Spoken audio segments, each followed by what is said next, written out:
Media sosial diramaikan dengan rekaman aksi pasukan Rusia saat menggerebek salah satu parit militer Ukraina.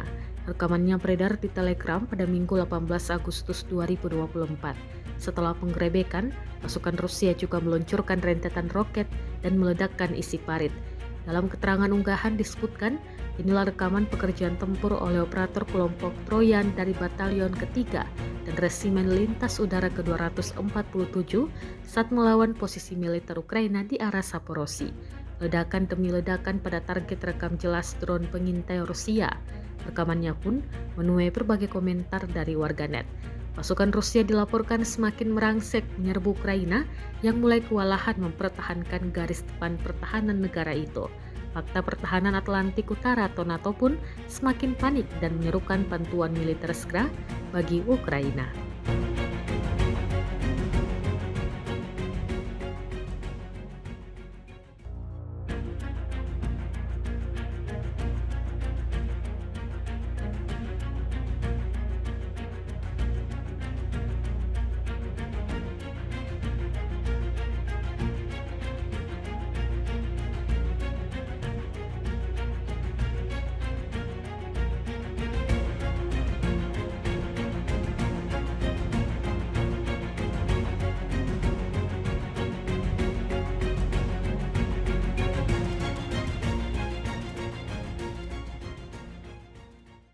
Download Tribun X sekarang, menghadirkan lokal menjadi Indonesia.